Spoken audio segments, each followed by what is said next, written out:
Hello and welcome back to Inside Update, a podcast brought to you by InsideInvestigator.org, where we do investigative journalism to root out corruption. We are coming to you not live. It is Wednesday morning. We're recording this before the Thanksgiving holiday. And as a result, we decided, you know what? Let's not try to do a live stream on Thanksgiving morning. And instead, let's just make sure that we're talking about this stuff. We didn't want to forgo the episode because we have a really interesting and exceptional investigation to chat about today. It's called Blight Fight. It was written by Brandon Whiting. It's an exceptional piece. I highly recommend that you go over to insideinvestigator.org to read it. We're going to talk about that investigation today. We are also going to talk about Dexter the dog, which we've been talking about for quite a while in the town of Suffield. Let's start with Blight Fight, though. Let's just talk about, I guess, I always say this 30,000 foot level. Tell us what's going on because I don't want to put words in your mouth, Brandon, but it's an interesting one. And then we could talk about how it came to be as well. But yeah, what is this guy dealing with? So this guy is dealing with basically the town telling him what he can and can't do with his property. To put it, in kind of a sentence, is his property is a lot. To also put it in a sentence. You went out there, right? I Oh mean, yeah, I yeah, went you out saw it. there. He has got this massive freaking army truck, which is just quite a sight to see. He's got like another pickup truck. He's got several vehicles, all of which, he made sure to say, they're registered, they're running. At least theoretically, they're running. Yeah, I think he said one needed like an engine put in it and like the gas, needs gas, but he's like, it would run if I did have those. Um, but yeah, his property, it really does stick out like a sore thumb in the neighborhood. You've just got kind of this traditional little, quiet suburban neighborhood. You could tell that it's perhaps newer, I guess, because it is in like a rural area not too far away. But then there's just, house, house, house, forest, basically. I mean, you've got like two entryways to the property because there's two parcels, and in between those are just massive trees, and you really can't see into the property beyond that. And Pete has basically just been dealing with municipal blight ordinance violations. He can't pay them off anymore, and he doesn't really have it in him to bring the property into compliance if he even had the will to. I know he's pretty adamant, he's like, this is my property, these are my trees. Trees are pretty much his life. If you read the piece, you can see kind of where he gets it from, his father. And it's kind of just, the town and the story of a town and a guy who are just at an impasse. And unfortunately, the guy stands to lose a whole lot more than the town does. So. It's one of the things that jumped out to me when we were looking at this really early on is that power imbalance. And, basically this guy saying, with these huge bills, at one point it was almost $100,000 that he was, being hit for property taxes, for blight violations. And he just said, this is the way I want to live my life. This is important to me. I know, you get into it in the article, but he credits his love of the trees to his father, which, clearly very important man in his life. He credits, the tinkering outdoor on the cars to, hey man, I worked in a factory for my whole career. Why on earth would I want to trap myself in a garage to do this? Like, let me be outside. And, that against the idea of, hey, I kind of was here first, right? I mean, that really stood out to me. I think we talk a lot about town character in Connecticut. That's obviously a huge thing with this broader housing debate, and there's way too much to get into on that front for this Yeah. episode. But for him to say like he felt wounded to a certain extent, and when we look at helping people, doing journalism by humans for humans, I was glad that you were willing to, hear this guy out and kind of just get into that human element a little bit more because it's not just about, like a lot of things that we deal with are the paperwork trail or chasing down money. This was just, this is a guy who, like I said, felt a little bit wounded, and it did feel good, I'll be honest, to kind of come alongside. And if nothing else, we don't obviously have much control over how this shakes out, but at least let someone feel like their voice was heard in a difficult time. Absolutely. When you look at this, I guess from the logistics point of view, right? So you have this. Could you get into, like, first of all, what is blight? I guess maybe that's a good thing because it seems like it could be a little loosey-goosey and maybe even different town to town, right? Yeah, so blight, it is one of the enumerated powers that municipalities have. I'm trying to think. I did do a little bit of historical research into blight while I was doing the story, but then, as I was writing it up, I'm like, is it really? I don't know. Do people really want to go into like you know, on the seventh day God created blight? I don't know. Like, Right. Yes. Yes. so. But I do believe it was like mid 20th century where this really started to become a thing, and it kind of accelerated towards the end of the 20th century. Hmm. And towns can choose to have blight ordinances. Towns can choose to not. I don't recall when, I think it may have been during the 90s when Middletown had incorporated its own blight ordinance. I know that Pete was telling me where he had lived previously, there was a conversation around it, but like the town was so adamantly opposed to it that one never got passed. So it is sort of a broad-ranging, I guess, amorphous type thing in that towns have a lot of discretion and, how far they want to go in terms of what they consider to be blight, as well as sort of the punishment they want to give. I know the state recently raised the amount of money that towns can fine for blight ordinances a couple of years ago. I want to say it was not that long ago, maybe like 2019.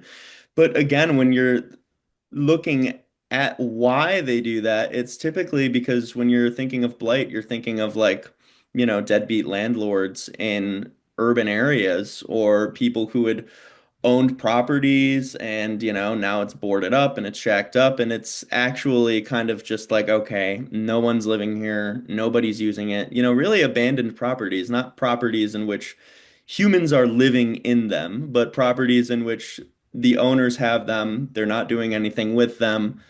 Many of them don't even live in the state, and municipalities are kind of stuck thinking like, okay, how do we compel this person either to, do something with the property or sell it or Move just on. Yeah. anything. Yeah, exactly. And Like, so go this, ahead, sir. I won't go as far to say that the situation that's going on with Pete is maybe an unintended consequence, but it does feel a little bit like maybe it is from like the higher level. I don't think Yeah. legislators, when they're passing bills to like increase cities' abilities to deal with absentee landlords, are thinking like, oh yeah, and that guy Pete in Middletown, screw him too. But Right.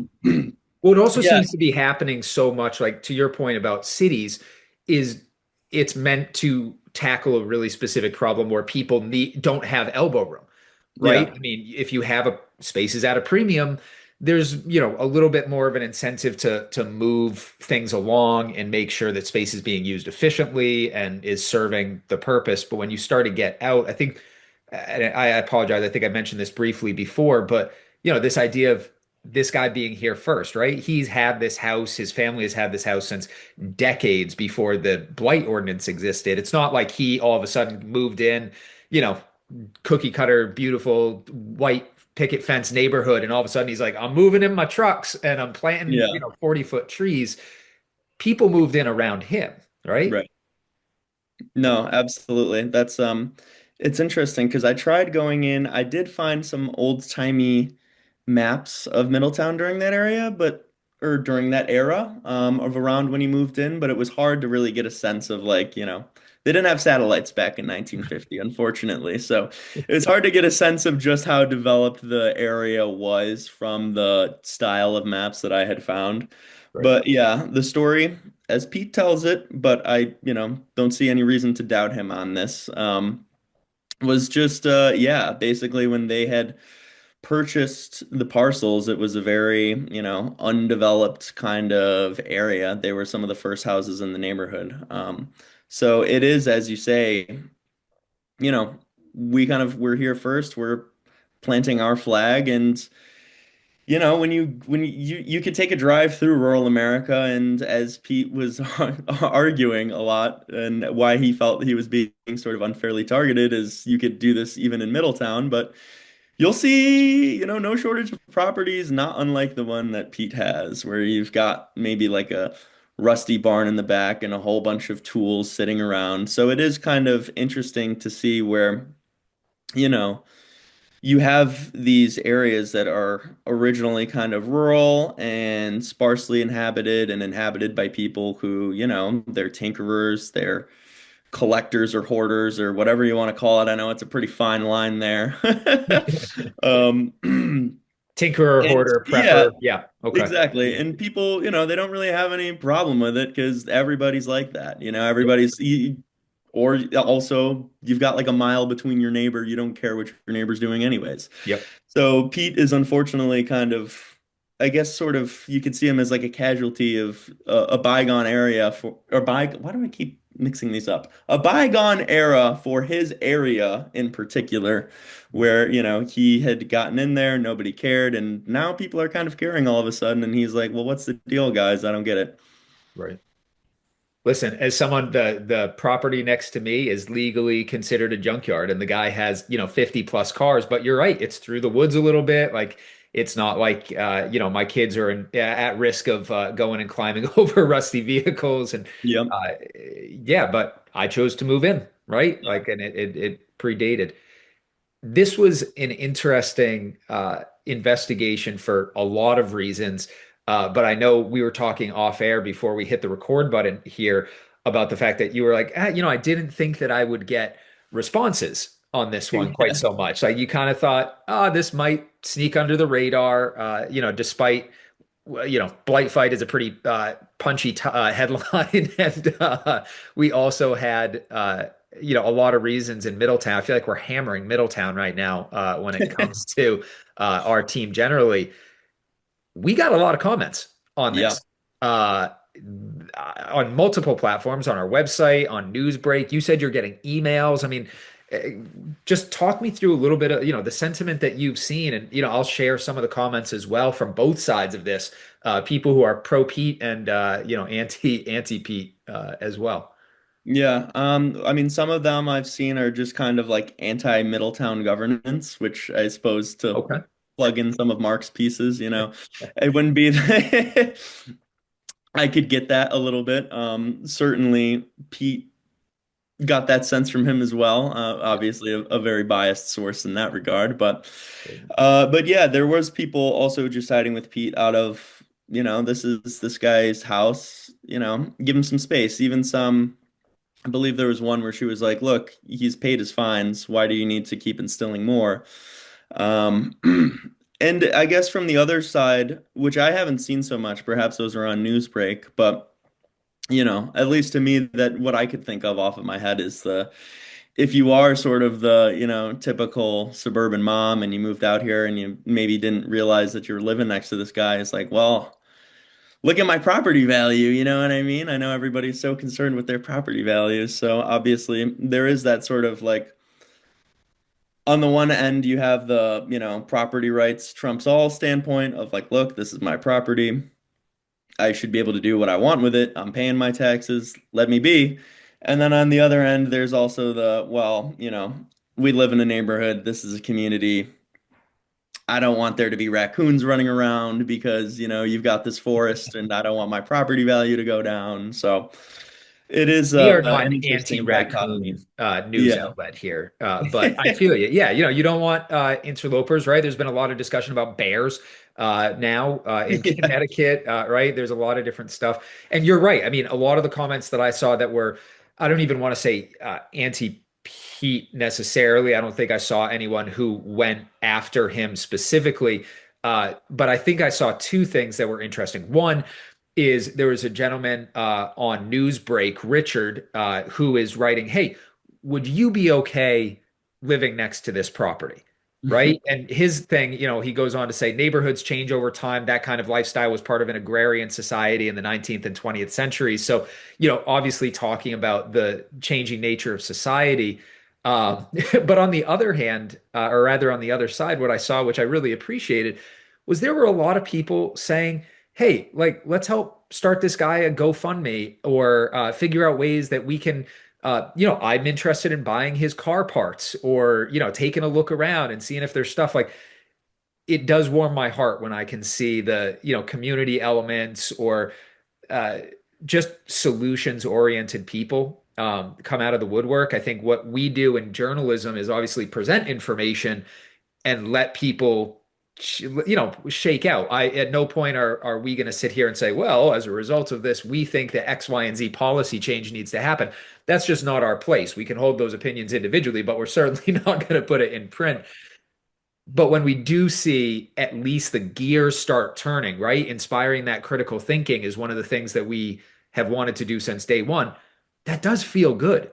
And it is really cool to see. So I guess all that to say is credit to you for writing a piece that people clearly did not skim, and also that it did get people thinking. That's got to feel good as a reporter. Yeah. No, absolutely. I was kind of I was wowed, just seeing the comments coming in on the post. I've got to check out the Newsbreak ones by the sounds of things. But no, that's awesome actually too, that there's people looking out there, kind of willing to help. Because that was a thought that popped into my mind too, is that, just in looking at other municipal ordinances as well, and I know Middletown, I'm not sure if this was something that ever occurred to Pete, but they did have a section in their blight ordinance where basically, if they want to, they can come in and like clean up your property. They can't enter your home, obviously, without your permission, but they could like remove trash or do stuff like that. But they would charge it back to you, right? And it's like, okay, well, like I get it from the town standpoint, but it's also like not really doing me any favors, right? Like I was, Yeah. I was thinking there has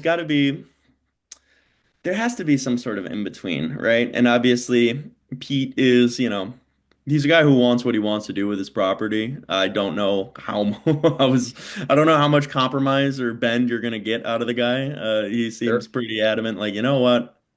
I'll just be homeless if that's what it comes down to. And I'm like, that's kind of crazy, but you're within your rights. But that is one of the thoughts I've had is just that, there's got to be a less punitive way for both parties to get what they want.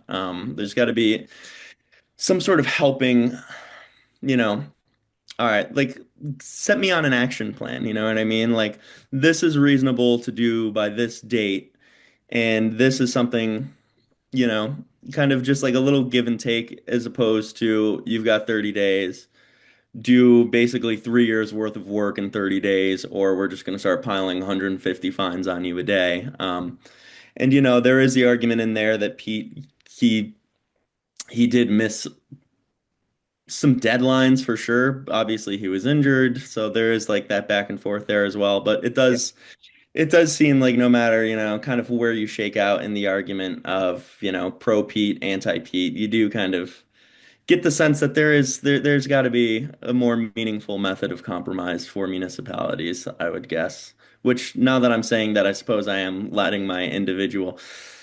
None of that was in the piece, okay? This is the after hours conversation. This is why we do the podcast. If you Yeah, don't get the brand exactly. and flavor sprinkled in there, I mean, Yeah. that's important.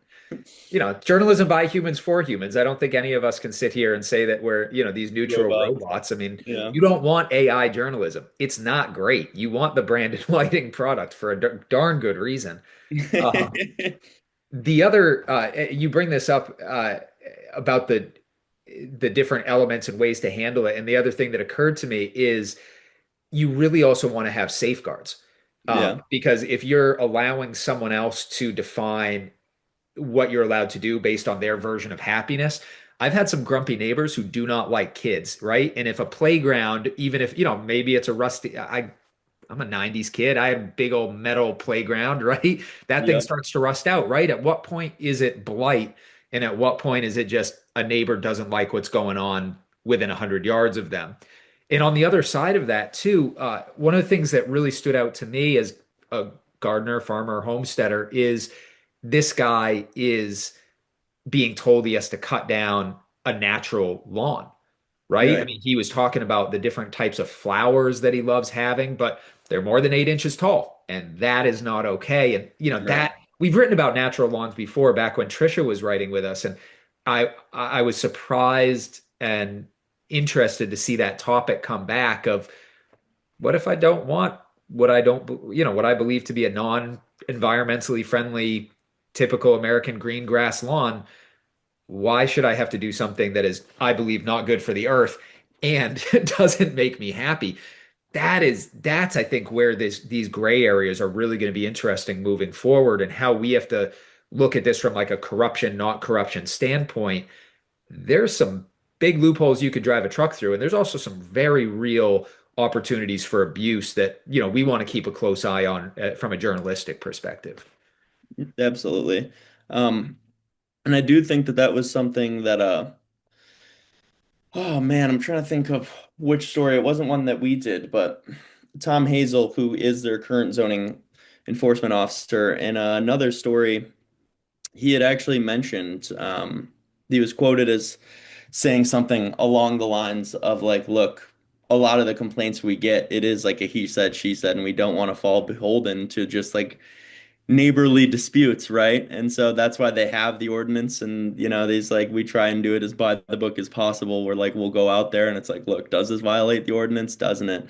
So it really does come down to just, I guess, if you're, any resident, is just having awareness of what's in the ordinance itself. And if you think that it's unfair or it goes too far or that exceptions should be made or that, you take a look around town, kind of like Pete does.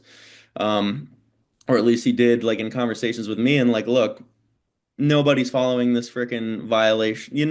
Everybody's violating this ordinance anyway. Why is it me who has to die by it? He felt that way about chain link fences because, he had some garbage or, well, I don't know. Pete wouldn't call it garbage. To the passerby, I think it, differing definitions on garbage, but Certainly, certainly. yeah, they told them, well, it's got to be hidden from public view. And so Pete had the idea of like, well, why don't I put up a chain link fence? And they told him, well, that's not allowed in residential areas. And he had pointed out to me like, fence there, fence there, fence there. Anyways, as I do, I'm getting lost in a tangent. I think it's really on, homeowners, don't find yourself on the other side of this, right? Like, I think it's smart to study your blight ordinance if you think you're going to be doing anything, I guess what's the word? Eclectic with your property, because it is within, like I said, well, this is a power that the state gives the towns. It's a power that the towns put in and that the towns enforce. And if you're a member of the town and you don't like it, then it's because it's, municipal ordinance. You have a lot more power in getting that changed than you would if it's like a state law. So So you're it's saying just Blight Fight might actually just be a precursor to someone yeah. getting involved in local Middletown government. Well, it's just something to be aware of, because like I said, you don't want to end up in this situation where you're getting charged $150 a day. And like I said, there is some, you know, there it's not just like boom, we've got you. Like when you read the story, you find sort of the timeline with Pete, he definitely missed some deadlines there. Like you're not just gonna wake up one morning and just be like, oh my gosh, I owe 100. Like it takes some time, it takes some effort to owe $76,000 in unpaid blight ordinances. But still, you probably want to avoid this process as a whole, and by doing so, look up, does my town have a blight ordinance? What's in it? And if you think it's unfair, speak out. There's town Facebook groups, your town boards, they do have meetings. I know sometimes it feels like only journalists and retirees are the ones who attend them, but they're there for a reason. So it's just, I guess, if you take nothing else from this story, take it as sort of like a, self-educating type thing. It's nice when self-education can also be very entertaining as Yeah. well. So credit to you on that. Um, we have just a few minutes left, and I don't. We did it a couple weeks ago. I don't think it was in an episode with you, but we talked. We were like, we're gonna also talk about this whole other thing, and we just never got there because we ran out of time. So I don't want to miss our opportunity to talk about Dexter the dog in the town of Suffield. I think this might be pretty brief. We could get into, I guess, where things stand. But you, on November 21st, you wrote an article, Connecticut Supreme Court denies Hornish appeal, sealing Dexter's fate. If for all of you out there who have not read it, Brandon wrote what is now an award-winning investigation about Dexter the dog, who mauled a 96-year-old woman to death. And 5 years later, the dog is still alive. The legal costs have run into the hundreds and thousands of dollars. Legal battle back and forth, extensive stuff. Brandon, you want to just talk really briefly about that Supreme Court resolution and what has happened in the last 5 days as well? Yeah, so essentially, and I needed quite a bit of clarification on this. It was one of those situations where you're just like, man, how do I phrase this? I was like interfacing with Catherine too, just trying to figure out all the legal mechanisms through which somebody has to appeal. But yeah, the Hornishes, I mean, they took every single measure to appeal the decision of their dog, to be put down, which was first they had to go to the Department of Agriculture, and the Department of Agriculture denied them. Then they had to go to the Superior Court. Superior Court denied them. Then they had to go to the Appellate Court. Appellate Court denied them. And I want to say that that was the only three things. I think once the Appellate Court denies you, I don't know if there's a way that you can get the Appellate Court to reconsider it, but ultimately, Supreme Court, State Supreme Court, it's our court of last resort. And I know that your last resort measure when you're trying to appeal something is to get it before the Supreme Court. And so they filed the paperwork to do that after the appellate decision. And I believe it was May. We'd have to look back at our articles, but it was May when they got that final appeal denied for, don't kill Dexter. And the Supreme Court, they can take what they want, they can deny what they want. And basically, at the end of last week of October, they had told the Hornishes, yeah, we're not going to take this. And so basically, by doing that, it kind of just closes the book and says, look, all the previous court rulings, they were right. Um, or, well, I don't want to put words in the Supreme Court's mouth, but maybe they were just like, yeah, we just don't have time for this. But ultimately, it seals the deal. It makes it so that the last court's decision is the one that we're stuck with, and that means that Dexter would be getting put down. And I need the check-in to confirm, but I don't see why anything would have changed. But Annie had messaged me on Friday and said that Dexter would be getting put down the next day, which was last Saturday. So yeah, the saga is fully complete as far as the life of Dexter. I'm not sure how old he would be, but I mean, he spent 5 years in captivity, so that's a long time. I think he might have been like four going in, so maybe he was nine or Yep. five.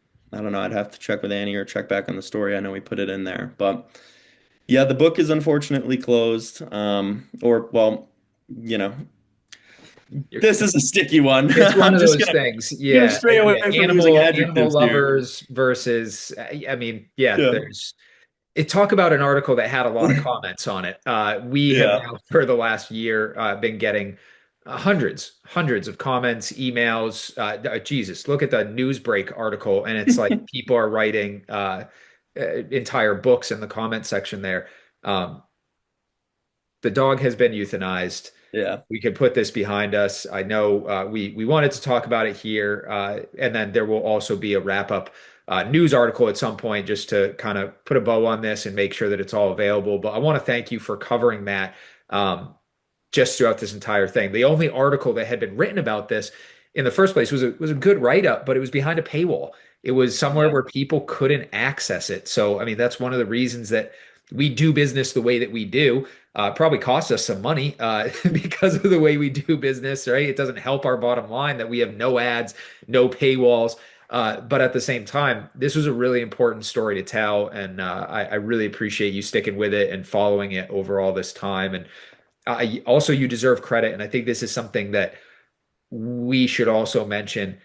You managed to speak with and connect with people on both sides of this, which, took the extra time, took the extra effort. But when you're talking to the first selectman and the town government, the families who lost a beloved family member, and you're talking to the dog owner and synthesizing all that information, that's good stuff. It's really, really important, especially for those who, we want to attract the type of readers who want a complete picture of what's going on, not just the talking points that are going to confirm their worldview. So I appreciate your hard work on that front. Anything else that you want to add about either of these topics today, or anything else on your mind before we wrap up here? No, I think we've done a pretty thorough one today, honestly. Yeah, nothing popping off the top of my head. Fantastic. Well, thank you for all your hard work, folks. Head over to insideinvestigator.org.